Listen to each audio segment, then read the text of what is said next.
올해 3분기 음식료 업체가 전반적으로 부진한 실적을 발표한 가운데 주가 역시나 지지부진한 상황입니다. 다만 아직 K푸드의 글로벌 커버리지 확대가 지속되고 있고 실적에 대한 우려는 과도하다는 하나증권의 분석이 제기됐는데요. 식품주가 약세를 지속하고 있지만 삼양식품은 불닭볶음면 효과에 주가가 올해 100% 넘게 상승한 것을 지속하고 있습니다. 식품주들 앞으로는 어떻게 나아갈까요? 지금부터 알아보시죠.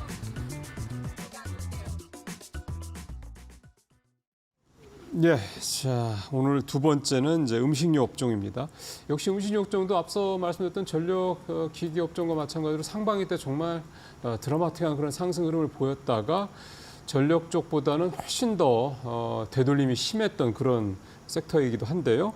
오늘 이 이슈를 가져오신 곽유정 파트너를 통해서 어떤 포인트들이 중요하다고 보시는지 들어보겠습니다. 네, 물론 우리 앵커님이 앞에서 아쉬운 실적이라는 부분을 말씀하시긴 했지만 이거는 이제 국내에 있어서 내수 쪽에 있어서는 그렇죠. 아쉬운 실적이 맞고요. 지금 현재 수많은 또 식품 기업들이 다 지금 해외로 수출을 맞습니다. 하면서 계속해서 캐파와 파이를 지금 늘려나가고 있는 중이기 때문에 그래서 이제 3조 클럽에 진입하는 기업 수 자체가 지금 11개로 이제 늘어날 것이다라는 예. 그런 긍정적인 소식들도 분명히 있습니다. 사실 지금 저성장 기조잖아요. 그렇기 때문에 사실 우리나라는 또 저출산도 지금 또 심화되고 있고 그러다 보니까 사실 먹거리 쪽에 성장을 하려고 하더라도 그 한계에 부딪힐 수밖에 없는 상황입니다. 내수는 그렇기 때문에 특히나 그런 거죠. 네, 그렇기 때문에 지금 삼양식품의 불닭볶음면 같은 경우에도 사실상 거의 해외에서 이제는 그 매출을 올리고 있는 그런 중이기도 하거든요. 그래서 오늘 찾아보니까 3조 클럽에 진입하는 기업이 한 2곳 정도 되는데 대표적으로 풀무원과 그 과자 기업인 오리온 들어볼 수 있을 것 같고요. 올해 또 처음으로 4조 클럽에 입성하는 또 기업들도 있긴 하더라고요. 그러니까 지금 전반적으로 이렇게 3조 클럽, 4조 클럽에 들어간 그런 이제 기업들이 어떻게 실적을 올렸나 보면은 대체로 지금 다 해외 수출 쪽에서 네, 그 맞습니다. 매출을 올렸다라고 볼 수 있을 것 같고요. 내수 쪽은 사실 조금 더 들어보자면 원가 지금 부담이 좀 심각한 상황이긴 합니다. 지금 환율도 많이 또 올라가고 있고 하다 맞아요. 보니까 국내에서 당연히 수익성이 악화될 수밖에 없거든요. 거기에다가 당연히 또 판촉비까지 늘어나게 되면서 그만큼 많이 팔리면 다행인데 많이 팔리지 못해서 그런 이제 악순환이 지금 국내 쪽에서는 그렇게 발생을 하고 있어서 최근에 이제 라면 3사 중에서 사실 그 삼양식품 말고는 농심이나 이런 곳들 있잖아요. 예. 그런 곳들 같은 경우에는 사실 국내 실적에서 굉장히 좀 아쉬운 부분이 분명히 있었다라고 이제 볼 수 있을 것 같고 네. 그렇기 때문에 지금 식품 기업들이 계속해서 해외 사업에다가 지금 집중하고 있는 추세라고 볼 수 있을 것 같습니다.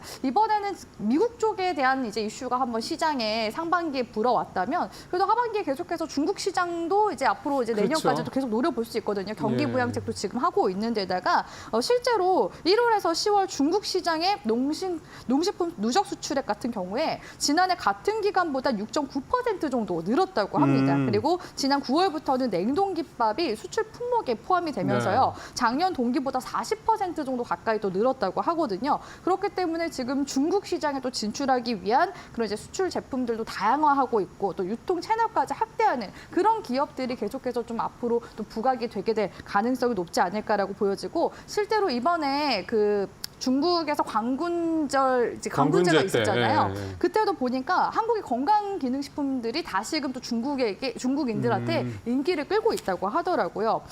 지난해 건기식 수출 물량 1위 국가가 중국이었다고 하거든요. 전체 수출액의 그래요? 한 4분의 1 정도가 이 건기식에 해당한다고 하고요.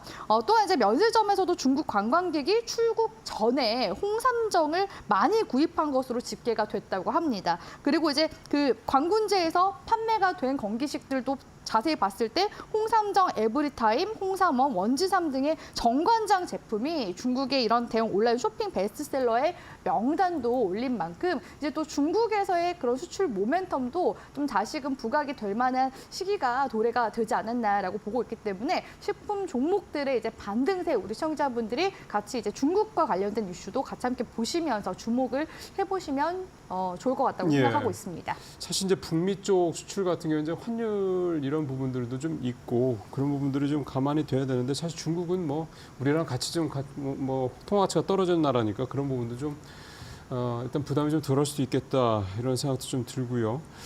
트럼프 당선 이후에 이제 미국 쪽에 수출을 많이 하는 나라들, 특히 이제 흑자 문제 때문에 좀 부담스러워한다는 얘기들이 좀 나오고 있는 상황에서 어쨌든 이 중국 쪽에서 뭔가 좀 돌파구를 찾을 수 있다면 올 상반기 때와 같은 어떤 그런 분위기를 좀 다시 한번 또 좀 끌어낼 수 있지 않겠냐 그런 기대감도 가질 법하네요.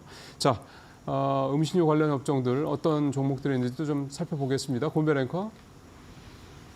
네, 식품 관련 기업들 함께 살펴보도록 하겠습니다. 우선 식품주의 대장주로 꼽혔던 CJ제일제당, 비비고의 수출 판로 확대를 위해 힘을 쓰고 있는데 시장 기대치보다는 성장률이 저조한 것으로 확인되면서 주가의 방향성은 조금 아쉬운 상황입니다. 전일에는 2.4%가량 상승하긴 했습니다만 1년간의 추세를 보게 됐을 때는 시가총액이 다소 감소하는 모습이 확인이 됐는데요. 이와 반대로 삼양식품 같은 경우에는 불닭볶음면에 힘을 갖고 올해 들어서 140%가량의 주가 상승력이 나타났습니다. 영업이익률 역시나 20% 이상, 식품이 보통 10%인데요. 두 배가량 더 높은 것으로 확인되면서 실적에 대한 기대감은 더 커지고 있고요. 이제는 삼양식품이 CJ제일제당의 시가총액을 앞서고 있는 것으로 확인이 됐습니다.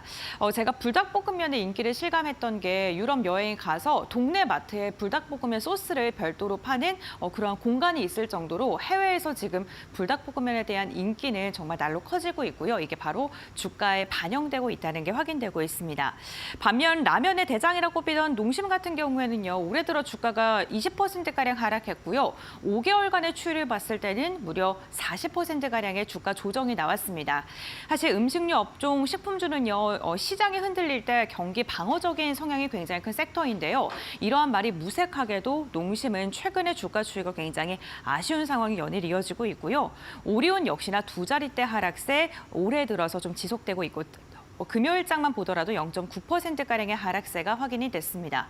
풀무원 같은 경우에는 외국인과 기관의 쌍끌이 매수세가 금요일장 들어오면서 두 자릿대 상승력이 나타났는데요. 그렇다면 이렇게 식품주들 가운데서 우리가 눈여겨볼 종목은 어떤 게 있는지 옥석 가리기를 한다면 우리가 어떠한 종목을 선택해야 되는지 지금부터 알아보시죠. 네, 권별 앵커 수고했습니다. 저도 지난주에 농심 주가가 굉장히 많이 떨어지는 거 보고 아유야 이거 밖에서 별로 안 좋나 이런 생각도 좀 들고 했었는데 어쨌든 오늘 곽유정 파트너가 가져오신 종목은 어떤 건지 궁금하네요. 네, 일단 3조 클럽에 입성한 기업 중에서 풀무원이 있어서 풀무원 가지고 왔고요. 예. 지난 금요일장에서 외인 기간 또 쌍끌이 매수세가 글쎄요. 들어왔기 때문에 관련 모멘텀이 들어오고 있는 게 있나 한번 찾아보기도 했었습니다. 보시죠.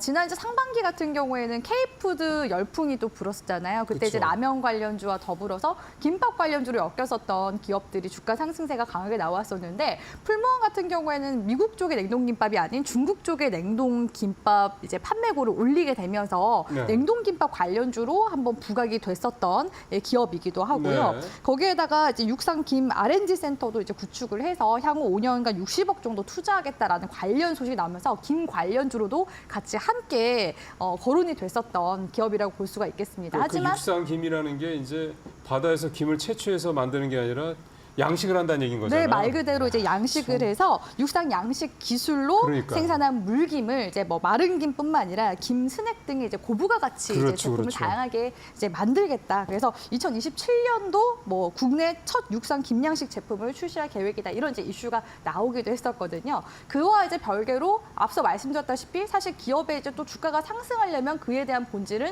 실적에 대한 부분이 당연히 뒷받침돼야지 그러면? 주가가 부양이 될 수 있는 거 아니겠습니까? 실제로 이제 풀무원의 그 재물을 한번 봤습니다. 재물 네. 한번 봤더니 올해 이제 매출액 같은 경우에 앞서 말씀드렸다시피 지금 3조 클럽 그렇기 때문에 지금 3조 원대 올해 컨센서스 나온 모습 볼 수가 있고요. 사실 영업이익 측면에서 봤을 때는 2021년도 385억에 이제 비견했을 때 약 2배 가까이 영업이익이 지금 기대가 되는 것으로 나와주고 있습니다. 특히 지금 3분기 지금 분기 실적 컨센서스도 영업이익만 나와 있는데요. 지난 지금 상반기보다도 훨씬 좀 기대되는 그러게요. 수치의 컨센서스도 같이 함께 나온 모습을 볼 수가 있습니다. 풀무원 같은 경우에도 대표적인 그 식품이 두부 아니겠습니까? 그렇죠. 미국 쪽에서 두부 시장 점유율이 67%로 9년째 지금 1위를 달성을 하고 있다고 하고요. 미국에서요? 네, 거기다가 이제 국내 식품 식품 이제 유통 부문에 있어서는 군부대나 대형 단체 급식 신규 수주 이런 이제 소식들도 계속해서 연이어서 수주고를 올리고 있는 그런 상황이기 때문에 이러한 실적이 가능했었다라고 볼 수 있을 것 같습니다. 최근에 이제 11월 달에 나온 이슈를 보니까요. 풀무원에서 400억 원의 자금 조달을 하게 됐는데 최근에는 또 대체식에 대한 또 니즈도 상당한 편이잖아요. 저도 파스타 이제 해 먹을 때 밀가루로 만든 면보다는 이런 두부면을 활용해서 또 파스타를 만들어 먹기도 하거든요. 아, 두부로 만든 파스타 면이 있어요? 네네, 이야, 두부면으로 참 이제 대단하네. 파스타를 해 먹을 수가 있는데 그런 네. 이제 두부면과 같은 대체된 그런 건강면 시장 이제 R&D도 계속해서 해나가겠다라고 지금 이야기가 또 나오고 있는 중이기도 하고 계속해서 이제 가정 간편식 네. 만들어서 유럽까지도 계속 진출하고자 그렇죠. 하는 이런 이제 모멘텀들이 같이 함께 지금 또 들어와주고 있는 시점이기 때문에 풀무원 지금 조정 주고 바닥권에서 지난주부터 이제 거래량 들어왔거든요. 그 부분을 우리 시청자분들이 한 주목을 해보셨으면 좋겠습니다. 좀 내용 중에 지금 말씀하셨던 내용 중에 군부대라든가 대형 단체 급식 이 부분, 이 군부대 같은 경우는 지금 뭐 저출산 문제 때문에 이 입대하는 인원들이 계속해서 줄고 있는 상황을 감안하면 이 군부대 소위 말하는 이제 취사병이 이제 없어지고 그 네. 자리를 이런 식품업체들, 급식업체들이 차지한다 이런 얘기가 되는 거거든요. 이것도 정말 이제 얼마 안 남은 현실이 될 그런 상황이 좀 되는 것 같습니다. 풀무원 얘기 좀 잘 들었고요. 박근혜 의사님 혹시 뭐 음식료 관련해서 오늘 준비하신 종목 있으시죠? 앞서서 잠깐 앵커께서 언급해 주신 이제 급식 관련 업체를 한번 준비해 예. 봤습니다. 급식 관련돼서 우리나라 대표 기업이죠. 현대 그린푸드 한번 준비를 해 봤는데요. 네. 런치플레이션이라는 단어 들어보셨어요? 런치플레이션. 그러니까 점심값이 비싸진다 뭐 이런 얘기죠. 예, 점심값이 비싸져서 우리가 보통 구내 식당을 굉장히 아. 많이 이용을 하게 된다. 요즘에 외식비 워낙 많이 올라서. 네, 맞습니다. 네. 그 런치플레이션의 수혜를 보고 있는 기업이라고 보시면 될 것 네. 같은데요. 뭐 간단히 그냥 기업 설명만 하고 마치도록 하겠습니다. 일단 급식 관련돼서 한 600개 정도의 업장을 좀 구성을 하고 있고요. 그다음에 식자재 유통, 외식 이 세 가지 분야 보시면 될 것 같은데 이 식자재가 올라가면 이 급식 업체들은 굉장히 좀 힘들다라고 생각을 하실 수도 있는데 그렇죠. 사실 이런 식자재 같은 경우는 이런 큰 외식 업체들은 급식 업체들은 이제 장기 거래를 그렇죠. 미리 이제 선물 거래처럼 해놓기 때문에 아. 이게 특별히 큰 뭐 리스크는 없다라고 생각을 하고 있고요. 최근에 실적도 좋아지고 이번 달 들어서 주가가 시장 대비해서 굉장히 호조를 보여주는 것 자체는 나름대로 이 실적과 연관된 부분이라고 생각을 하고 있거든요. 그래서 저는 현대 그린푸드 준비를 해봤습니다. 예. 이게 이 현대 그린푸드가 이제 단체 급식 쪽에서는 이제 굉장히 큰 회사다. 역대 최대 분기 실적도 그랬고, 이 급식도 해외 수출이 되는군요. 이런 부분들까지. 오늘 그래서 두 회사, 풀무원하고 현대 그린푸드 음식업체 두 회사 좀 알아봤습니다. 그래서 오늘 두 가지 이슈 두 분과 말씀을 나눠봤습니다. 오늘 수고하셨습니다.